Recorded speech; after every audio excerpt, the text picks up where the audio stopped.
अगर आपको हमारी वीडियो पसंद आए तो उसे लाइक, शेयर और सब्सक्राइब जरूर करें। नमस्कार दोस्तों, मैं श्याम वशिष्ठ और आप देख रहे हैं पीआर खोज। आज से लगभग 300 वर्ष पहले गांव मोई में राणा गोत्र कुल में चैत सुदी चौदस के दिन एक बच्चे ने जन्म लिया, जिसका नाम जसपाल रखा गया। ये बालक एक दिन महान पुरुष होगा, इसकी ऐसी भविष्यवाणी ब्राह्मण ने पहले ही कर दी थी। जसपाल के पिता एक किसान थे। खेती और पशुपालन का इनका मुख्य व्यवसाय था। इसीलिए ये बचपन से ही पशुओं को चराने दूर जंगलों में जाया करते थे। पशु को चराने जाना जसपाल का प्रतिदिन का नियम बना हुआ था। बालक जसपाल का बचपन से ही धार्मिक कामों में रुचि रखना, साधुओं की तरह समाधि लगाना और ध्यान में लीन रहना उनके स्वभाव में था। ऐसे कार्यों को करता देख बालक जसपाल के अन्य साथी चरवाहे भी हैरान होते थे। एक दिन बालक जसपाल पशु चराने जंगल में जाते हैं और पशुओं को चराने के बाद शाम को घर वापस आने से पहले बालक जसपाल को बाबा मस्तनाथ जी मिलते हैं। वे इनसे खीर खाने की इच्छा व्यक्त करते हैं और बालक जसपाल एक सेवक की भांति बाबा जी को घर से खीर लाने की बात कहते हैं, जिस पर बाबा जी उन्हें मना कर देते हैं और कहते हैं कि तुम सच्चे भक्त हो तो यहीं खीर तैयार करो। इस पर बालक जसपाल दूध ना देने वाले पशु की दुहाई देते हैं। इतने में परमपिता परमात्मा की कृपा से एक ऐसी भैंस दिखाई देती है जो कभी ब्याही नहीं थी। बाबा जी बालक जसपाल को भैंस की तरफ इशारा करते हुए दूध निकालने को कहते हैं, लेकिन बालक जसपाल मन में सोचता है कि जो भैंस कभी ब्याही नहीं तो वो दूध कैसे दे सकती है। इस पर बाबा जी कहते हैं, ओम जननी जने तो जनलाल, भैंस दूध न दे तो कमाल।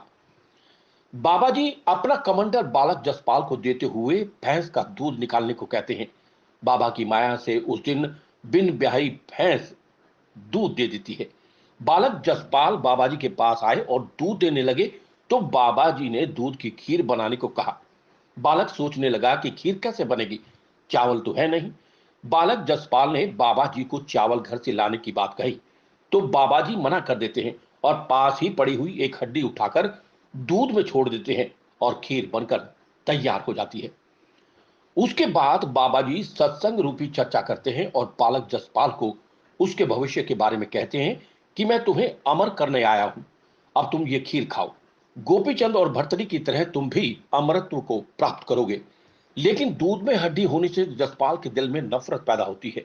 बाबा जी के लाख कहने के बाद भी खीर खाने से मना करते हैं और कहते हैं कि हम साधुओं का भोजन नहीं खाते, उन्हें कुछ देते हैं। जसपाल के मना करने पर बाबा जी पत्तों पर खीर खाकर चले गए। जैसे ही बाबा जी चले गए, जसपाल को माया स्वरूपी भूख लगती है और वे भूख से इतने विचलित हो जाते हैं कि जिन पत्तों पर बाबा जी ने खीर खाई थी वे उन्हीं पत्तों को उठाकर चाटते हैं, जिससे कुछ अंश उनके तन में चला जाता है, जिससे उनके अंदर भक्ति बैराग शुरू हो जाता है और जसपाल बाबा मस्तनाथ जी के पीछे पीछे अस्थल बोहर पहुंचते हैं।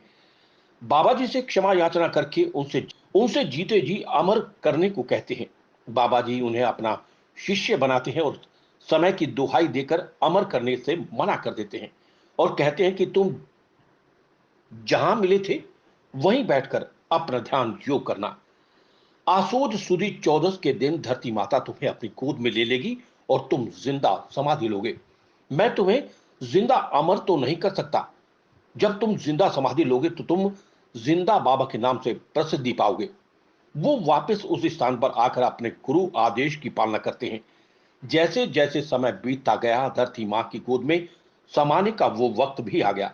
जैसे ही वे धरती में समाने लगे, एक ब्राह्मण ने उन्हें देख लिया और दौड़कर उनके घर गया और उनकी भाभी को ये सब बताया।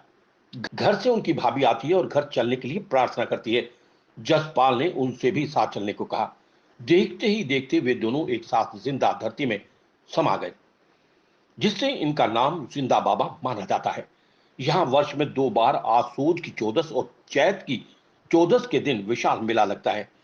बहुत सारे श्रद्धालु जिनकी मनोकामना पूरी होती है वे यहाँ दर्शनों और आशीर्वाद के लिए आते हैं। ये सब इनकी आस्था का प्रश्न है। यहाँ जो बाबा की समाधि है उसके प्रति इनकी आस्था का प्रतीक है ये, कि इन भक्तों की इतनी आस्था है बाबा जिंदा के प्रति। अच्छा, देश का दुर्भाग्य है जो हमारे देश में जैसी नौबत बीत रही है। अब ये घूम रहा करनाली नदी में भाई भाई का रिश्ता खत्म, ऐसे शर्म की बात। उसके आवरण से मिला कोई तांत्रिक का चक्कर ऐसा लगा उसके आवरण से, तो ये देश को बर्बाद कर रहे हैं। दुख तो है जो इनमें फंसा जाएगा, गलती हमें लोगों की है कि हम इनको बढ़ावा दे रहे हैं। जब सबसे बड़ा रचने वाला है, जिन्हें सृष्टि रची, सृष्टि में हम भी रचे गए। हाँ जी। हमको रचने वाले हैं माता पिता। सबसे पहले देवता अगर कोई देखने है तो माता पिता की शक्ल देख लो, वो सत्य देवता जी रचे, रचेता ही भगवान है। अगर ना ही होते माए रचने वाले नाम तो हमारा अस्तित्व ही नहीं था। जी जी। तो फिर सही प्रत्यक्ष तो यही है कि सही देवता यही है जन्म देने वाले, इनके बाद फिर गुरु है। ये बाद की बातें सब।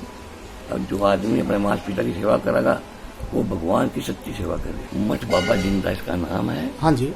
गांव मोई जिला सोनीपत में है। और जो बाबा के यहाँ जिंदा समाधि है ये, हाँ जी। सबसे बड़ी विशेष बात है देवर बाबी की समाधि है ये। अच्छा जी। 2000 इतिहास में कहीं पावा नहीं गई ऐसी बात। जी। इतने सत्य थे कि उन्होंने समाधि ली, जिंदा समाधि ली इन्होंने। हाँ जी। इसीलिए इसका नाम बाबा जिंदा पड़ा। तो इसकी मान्यताएं क्या क्या है जी? मानता इसके नाना प्रकार जो अपने मन से मान ले आदमी, बस फिर भी मानता कुछ जैसे रसोली के बारे में है। हाँ हाँ ये मस निकल जाते हैं जी। जैसे पशु नए दूध नहीं हुआ, कई प्रकार की नाना तो इच्छा चढ़ावा किस किस प्रकार का यहाँ पर? मेन तो है गुड़। अच्छा जी। जिस पॉइंट पे यहाँ तो बाबा गुड़ की बेली- कितना चढ़ता है जी? बेली बेली कितने की होती है? 4.25 से पुराने से आप जो करता हाँ जी। वो बात ला लो कि बेली का ही रिवाज होती, गुड़ की बेली में है, बाकी जो आस्था का प्रश्न है। हाँ जी। अब लेने वाला चांदी का मसला हुआ, हाँ। कोई पूछेगा आस्था का प्रश्न, कोई अच्छा, ये क्या जो क्या झाड़ू जो ये सब चढ़ाते हैं, आस्था की बात है। अच्छा आस्था की बात, और जो वस्त्र जो चढ़ाते हैं सब आस्था की बात है। मेरे बाबा की गुड़ की बेली, जैसे बाबा कंबल और माई का जो अच्छा, यहाँ की पूजा की पद्धति का क्या तरीका? आगे पूजा की पत्ती यही है, हवन करते हैं सबसे पहले, बस अच्छा जी। फिर बाबा की आरती करते हैं, अच्छा जी। बस इससे शुरुआत। तो यहाँ नियमित हवन चलता है जी? बिल्कुल बिल्कुल। अच्छा जी। तो ये जो बाबा का धूना है, ये खंड ये बभूत है, इस बभूत का मतलब क्या प्रयोग होता है जी? यही दी जाती है, जो श्रद्धालु हवन आज हाँ। उन सबको यही दी जाएगी। अच्छा, मंत्रों की, वैदिक मंत्रों की जो शक्तियों से तैयार वहाँ पर बभूत है। 24 घंटे अखंड कीर्तन रहता है, हाँ। प्रवेश होता है, शाम सवेरे हवन होता है इसके अंदर। अच्छा जी। तो इसी बुद्धि को दिया जाता है। ये महाराज जी, आपने बड़ा कृपा करी है, लोगों तक आपका संदेश पहुंचा, इसके लिए मैं आपको नमन करता हूँ, आपका वंदन, आपका अभिनंदन करता हूँ। धन्यवाद प्रभु। जी महाराज, प्रणाम जी। बाबा जिंदानाथ की समाधि से कुछ चित्र जो कि पवित्र स्थल की पूरी कहानी व्यक्त करते हैं। इन चित्रों को मूर्त रूप देने के लिए सबसे पहले बाबा जी के आदेश पर प्रसिद्ध कार्टूनिस्ट राजेंद्र वर्मा खूबड़ू ने इस पवित्र धाम की कहानी सुनकर चित्रों के माध्यम से कागज पर उकेरा। उसके बाद कार्टूनिस्ट राजेंद्र वर्मा खूबड़ू ने महंत बाबा बालक नाथ जी महाराज को सौंप दिए। उन्होंने सभी चित्रों को पत्रों पर उकरवाने के लिए राजस्थान भेजा। इसके बाद ये पूरी कहानी पत्रों पर शिल्पकला के माध्यम से तैयार की गई, जो कि आजकल बाबा जिंदानाथ धाम के नवनिर्मित मंदिर की दीवारों पर शोभायमान है, जो श्रद्धालुओं के आकर्षण का केंद्र भी बनते हैं। जय हिंद दोस्तों, आज हम एक ऐसे स्थल के बारे में जो श्रद्धा भक्ति का केंद्र है, उसका नाम है बाबा जिंदानाथ। ये हरियाणा प्रदेश के जिला सोनीपत के अंदर गांव मोई के अंदर स्थित है।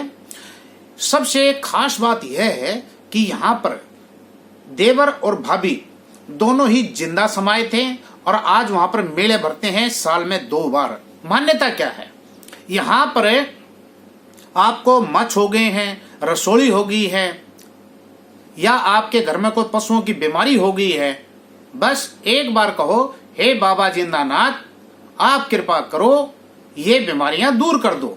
और जब वो बीमारी आपकी ठीक हो जाए, तब आपने वहां पर आकर के माथा टेकना है, पहले नहीं।